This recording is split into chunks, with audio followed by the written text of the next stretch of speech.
Kita tuh kadang-kadang kurang bersyukur. Kristen tuh enak, ibadahnya cuma seminggu sekali. Saudara sepupu kita 5 kali. Kenapa kita kebaktian seminggu sekali? Tahu nggak kenapa? Karena bayarnya 10%. Itu berhubungan, saudara. Makanya saya tidak pernah tertarik perdebatan tentang perpuluhan. Orang kalau nggak mau bayar perpuluhan nggak apa-apa. Semua hamba-hamba Tuhan yang bilang nggak usah bayar perpuluhan nggak apa-apa, bayar 2,5. Nggak usah 10%, 2,5. Tapi sembayangnya 5 kali sehari. Iya dong, enak aja. Udah cuma 2,5 mau seminggu sekali. Beda kelas. Dari mana masuk gereja langsung masuk. Kita orang Islam diajarin bersih sebelum sembahyang, cuci semuanya. Saya bilang lu 2,5. Gue 10%, bukan berarti gue jorok. Disucikan oleh darah Yesus. Lu 10 apa 2,5? Persembahan 2,5%. Iya. Guntur, yang section ini mulai minggu depan jangan taruh kursi. Yang 2,5 duduk di situ. Yang 2,5 duduk di situ. Pasti bayar perpuluhan dia. Puas banget dia seminggu sekali. Gak usah cuci-cuci, gak usah bergerak-bergerak. Loh, kita kan bayar 10%. Makanya kita kebaktian tenang aja. Iya kan? Paling berdiri nyanyi tepuk tangan, santai. Iya kan? Tapi kalau 2,5, setengah mati.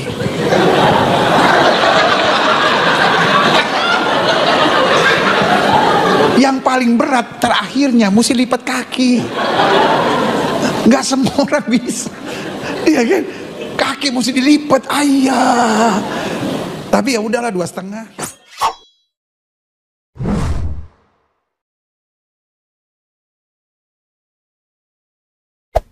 Hey there. Subscribe to my channel. And also press this bell icon. Bismillahirrahmanirrahim.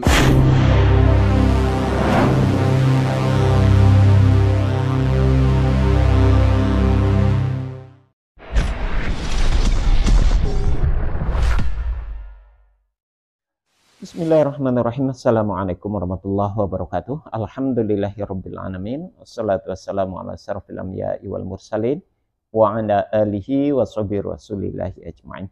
Rabbi shrah li sadri wa yassir li amri wa hlul 'uqdatam min lisani yafqahu qawli. Alhamdulillah, puji syukur kita ucapkan kehadirat Allah Subhanahu wa taala yang sampai hari ini Allah masih memberikan kesehatan kepada kita. Semoga kesehatan ini dapat kita maksimalkan untuk tetap berta'abudi kepada Allah Subhanahu wa taala.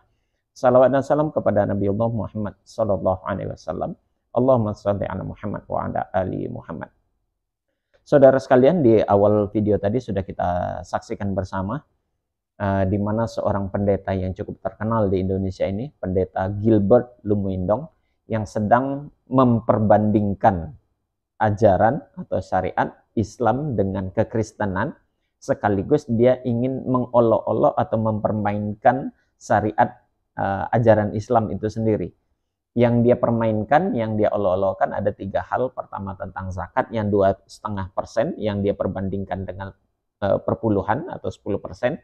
Kemudian ada tentang pelaksanaan sholat yang 5 waktu itu, yang dia bandingkan dengan di Kristen hanya 1 waktu saja. Kemudian juga ada berkaitan tentang wudhu.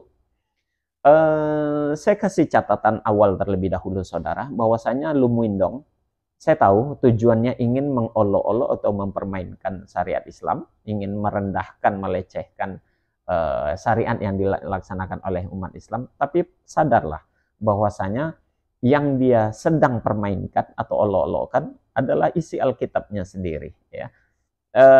Karena apa yang dia katakan itu pada dasarnya ada di dalam kitabnya sendiri. Jadi yang dia sedang permainkan adalah kitabnya sendiri dan ayat-ayatnya sendiri dan ajaran Yesus itu sendiri, begitu ya. Saya katakan tadi ada 3 hal yang dia sebut. Pertama tentang perpuluhan, yang di dalam Alkitab itu disebut dalam Bilangan pasal 18 ayat 18 sampai ayat yang terakhir ayat 32 itu bercerita tentang perpuluhan. Kemudian juga ada di dalam Ulangan pasal 14 dari ayat 22 sampai ayat 29. Kemudian Ulangan pasal 26 ayat 12 sampai 15. Itu ayat-ayat berkaitan dengan perpuluhan atau 10%. Gitu. Walaupun pada dasarnya di dalam ayat itu tidak ada dikatakan di situ tentang perpuluhan itu diberikan kepada orang-orang di luar suku Lewi. Lumindong, kamu bukan suku Lewi, jadi nggak berhak atas perpuluhan itu. Dia tujuannya menyampaikan itu karena memang dia takut sebetulnya, takut perpuluhan itu tidak diberikan lagi oleh jemaatnya. Karena memang pada dasarnya para pendeta itu banyak bergantung kepada perpuluhan itu. Ya, inilah sebabnya kenapa pendeta itu bersikukuh memperjuangkan perpuluhan itu agar tetap terbayarkan begitu. Karena memang disitulah omsetnya para pendeta sebagian itu gitu ya. Dan itu cukup besar.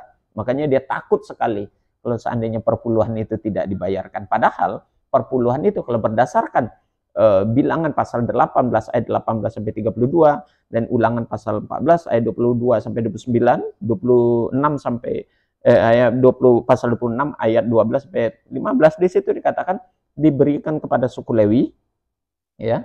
Kemudian para janda, anak yatim, ya. Nah, itu yang diberikan kepada mereka, bukan kepada Lumuindong. Sama sekali dia tidak masuk kategori di situ. Itu perlu dipahami, ya. Jadi bukan untuk semua para pendeta itu perpuluhan itu diberikan. Kemudian tentang zakat, kami umat Islam memang 2,5%. Dan itu tidak menjadi syarat kenapa sholat umat Islam harus 5 kali dalam sehari semalam. Orang Islam melaksanakan ibadah 5 waktu bukan karena pembayaran atau pemberiannya bukan karena 2,5%, tidak ada sangkut paut dengan hal itu. Sholat perintahnya sendiri, zakat perintahnya sendiri, begitu ya. Lain dengan Lumuindong itu, ya itu tuh beda dengan apa yang dikatakan oleh Lumindong dalam hal ini, begitu ya.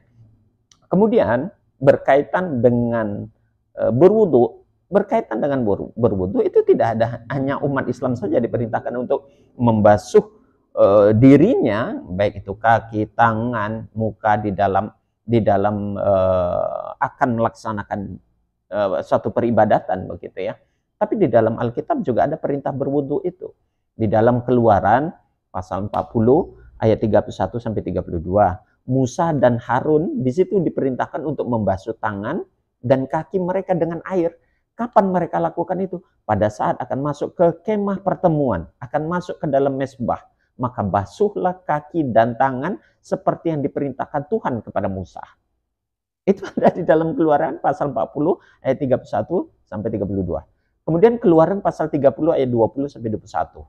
Di situ juga dikatakan bahwasanya apabila mereka masuk ke dalam kemah pertemuan, haruslah mereka membasuh tangan dan kaki dengan air. Di ayat 21 juga demikian dikatakan, haruslah mereka membasuh tangan dan kaki mereka supaya mereka jangan mati. Itulah harus menjadi ketetapan bagi mereka untuk selama-lamanya.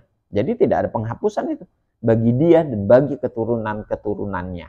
Jadi ini perintah untuk membasuh kaki dan tangan itu indikasi untuk bersuci di dalam akan melaksanakan satu peribadatan. Jadi Lumuindong sekali lagi bukan karena 2,5% tidak, bukan karena 10% tidak. Kamu sudah membohongi para jemaatmu sendiri dan membohongi isi Alkitabmu sendiri. Dan saya sayangkan sekali kepada para jemaatnya yang begitu tertawa begitu ya. Seolah itu lelucon apa yang disampaikan oleh Lumuindong. Tidak, dia sedang memperolok-olokkan, sedang mempermainkan Alkitabnya sendiri. Tentang gerakan sholat, apa yang disampaikan, apa yang diucapkan oleh Lumuindong contohnya. Di dalam Alkitab sangat banyak ayat yang menjelaskan tentang cara ibadah yang dilakukan oleh Yesus, oleh Abraham, oleh Musa, itu dengan cara ruku dan sujud. Ya. Mazmur pasal 5 ayat 8, ya. Di situ dikatakan bahwasanya Yesus itu sujud menyembah ke arah baitmu, ya. Dikatakan begitu di dalam Mazmur itu, ya. Kemudian di dalam Bilangan pasal 20 ayat 6, Musa dan Harun, ya, kalau tadi tentang Musa dan Harun diperintahkan berwudu ketika akan melaksanakan satu ibadah di mezbahnya. Nah, di dalam Bilangan pasal 20 ayat 6, Musa dan Harun itu masuk ke dalam kemah pertemuan, lalu mereka sujud. Kemudian tampaklah kemuliaan Tuhan kepadanya. Mereka sujud dalam beribadah itu. Yosua juga Di dalam pasal 7 ayat 6. Yosua pasal 7 ayat 6. Di situ Yosua melaksanakan ibadah dengan cara apa? Sujud mukanya sampai menyentuh ke tanah di hadapan Tuhan. Nah, itu ya. Kemudian lagi ada di dalam 2 Tawarikh pasal 7 ayat 3. Di situ dikatakan segenap orang Israel itu beribadah dengan cara berlutut, mereka di atas lantai, dengan muka mereka sampai ke tanah, lalu sujud menyembah dan menyanyikan syukur bagi Tuhan. Nehemia pasal 8 ayat 6. Di sana dikatakan Ezra memuji Tuhan dengan kalimat Allah yang maha besar. Itu takbir, kalimat takbir. Allahu Akbar, Allah yang maha besar. Nah, itu kan kalimat takbir pun ada di sana. Ya. Lalu di dalam ayat itu juga dikatakan bahwasanya Ezra kemudian berlutut dan sujud menyembah kepada Tuhan dengan muka sampai kepada tanah. Matius pasal 26 ayat 39. Di situ ia dikatakan, lalu maju sedikit, lalu ia sujud dan berdoa. Nah, 1 Raja-Raja pasal 18 ayat 42. Ya, lalu Ahab ya, pergi untuk makan dan minum, tetapi Elia naik ke puncak gunung Karmel. Ngapain dia di sana? Elia itu lalu ia membungkuk ke tanah dengan mukanya di antara kedua lututnya, membungkuk itu sujud. Ya, ruku. Ya, Elia ruku dengan membungkukkan wajahnya. Kemudian Wahyu pasal 7 ayat 11. Dan semua malaikat berdiri mengelilingi tahta dan tua-tua dan keempat makhluk itu. Mereka tersungkur di hadapan tahta itu dan menyembah Allah. Nah, itu. Kemudian di dalam Mazmur pasal 95 ayat 6, masuklah, marilah kita sujud menyembah, berlutut di hadapan Tuhan yang menjadikan kita. Nah, Mazmur pasal 22 ayat 29, ya, kepadanya akan sujud menyembah semua orang yang sombong di muka bumi. Di hadapannya akan berlutut semua orang. Itu lutut duduk antara dua sujud. Hakim-Hakim pasal 13 ayat 20. Sedang menyala api itu naik ke langit dari mezbah. Di situ juga dikatakan Manoha dan istrinya melihat hal itu, sujudlah mereka dengan mukanya sampai ke tanah. 1 Raja-Raja pasal 18 ayat 39. Ketika seluruh rakyat melihat kejadian itu, sujudlah mereka serta berkata, Tuhan dialah Allah. Tuhan dialah Allah. Nah, jelas itu. Kemudian 1 Samuel pasal 20 ayat 41. Maka pulanglah budak itu. Lalu tampillah Daud ya, di sebelah bukit batu. Ia sujud dengan mukanya ke tanah dan menyembah 3 kali. Jadi Nabi Daud pun juga sujud. Ya. Kejadian pasal 24 ayat 52. Ketika Abraham itu mendengar perkataan mereka, sujudlah ia sampai ke tanah menyembah Tuhan. Abraham pun sujud. Nah, pertanyaannya, kalau sekian banyak ayat-ayat di dalam Alkitab mengajarkan tentang tata cara ibadah itu dengan ruku dan sujud, duduk di antara dua sujud, lalu apa yang menyebabkan Lumuindong dan para jemaatnya untuk tidak melaksanakan ibadah seperti apa yang diajarkan, yang diperintahkan di dalam Alkitab. Ya. Jadi sekali lagi, yang dipermainkan, yang diolok-olokkan, yang dijadikan bahan untuk bercanda oleh pendeta Gilbert Lumuindong adalah Alkitabnya sendiri. Sungguh sangat kasihan. Dan ironinya para jemaatnya bertepuk tangan, haleluya, tertawa terbahak-bahak, mendengar ocehan dan apa yang disampaikan Lumuindong. Padahal yang dia sampaikan justru mempermainkan, mengolok-olokkan Alkitabnya sendiri. Ya, memperolok-olokkan kitabnya sendiri. Tentang syariat-syariat yang ada di dalam umat Islam, itu juga ada diajarkan oleh Yesus di dalam Alkitab. Makanya kenapa pada akhirnya saya katakan umat Islamlah justru yang melaksanakan ajaran Yesus. Umat Islam yang justru melaksanakan apa yang diajarkan Yesus di dalam Alkitab itu sendiri. Maka Lumuindong, kalian pelaksanaan ibadah dengan cara bernyanyi itu hanya ajaran Paulus. Pauluslah di dalam surat Efesus itu mengajarkan tentang untuk bernyanyi di dalam melaksanakan ritual ibadah. Bukan Alkitab dan bukan Yesus. Jadi sekali lagi, Lumuindong sedang mempermainkan isi Alkitabnya sendiri.